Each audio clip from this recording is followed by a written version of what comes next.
Hi, my name is Frank Procopio, broker and owner of Procopio Real Estate. This is my first YouTube video, first of many, so bear with me here. Um, so my specialty is in investment property. I've been doing this for over 15 years. I started as a rental agent and then worked my way up. So I have a lot of background when it comes to multifamily homes, single family, anything to do with investment properties. I'm also an investor myself. Some people get concerned with that. I do not buy off the MLS. I do not compete against my clients. Typically, I buy at auction or I buy a lot from the land bank or maybe some private sales. But I make sure that I never compete against my clients.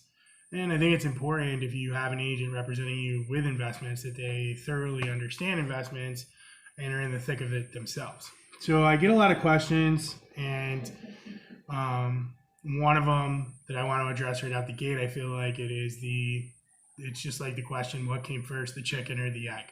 And it is, do I buy single family homes or do I buy multifamily homes? Now, we could go back and forth on this argument all day long. You know, the biggest thing against the single family home model is that it's harder to scale. I really don't think it is. I've had clients buy over 50 in a year. It is a lot more work, but it can be done. I personally like single family homes, and I'm going to tell you why today, and that's what I'm going to talk about. It's nothing against multifamily. I just like singles. That's what I personally invest in. The number one reason is they're not as management intensive, in my opinion. So having a brokerage, doing some management, having my own properties, being a father, being a husband, having any more time for me is something that is very valuable. Time is my most valuable commodity. So with these single family homes, I just find that you're not an adult daycare provider like you are with multifamily. I'm not getting calls saying this one was up all night long partying, this one was blocking my driveway. You get where I'm going with it. There's some other reasons I like it. One, on expenses. My tenants cut the lawn, so I'm not responsible for that. We have the tenants pay the water bill, so they're responsible for their own usage. They're parking in their own driveway, so they're responsible for the snow. So those are things that I don't have to take care of, and that I don't have to pay for.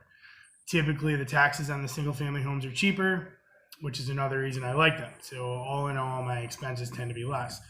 I find that in my single family homes, my tenants stay longer. I actually did an analysis of my personal properties over the summer, and I found that my average tenant stayed 3.5 years.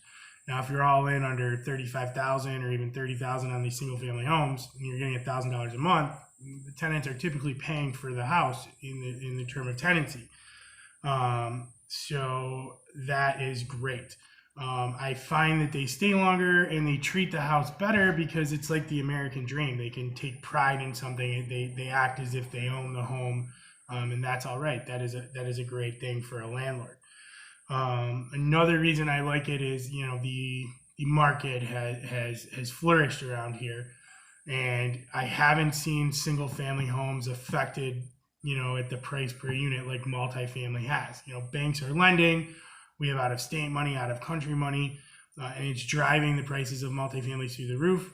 And that's not happening on single family homes because there are only a certain amount of banks that will lend under 50,000. It's just not worth their risk. In fact, we only have one or two that will do these loans.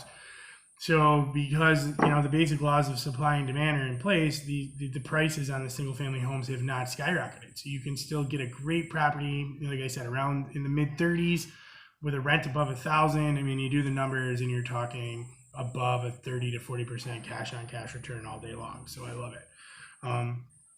Another reason I like it is accountability. If they break a window or they do something, it's much easier to track.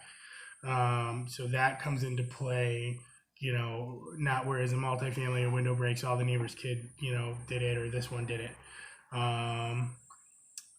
Trying to think. Another thing that I hear a lot about against single families is it's typically harder to sell.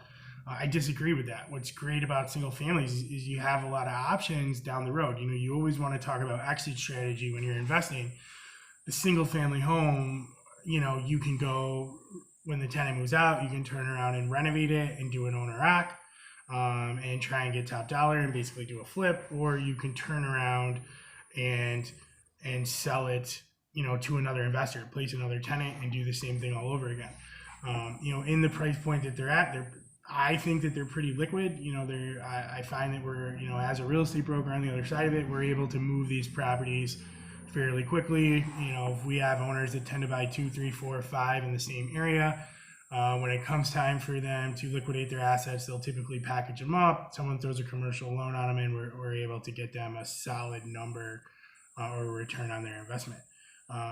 So again, that's a few reasons why I personally like single family homes.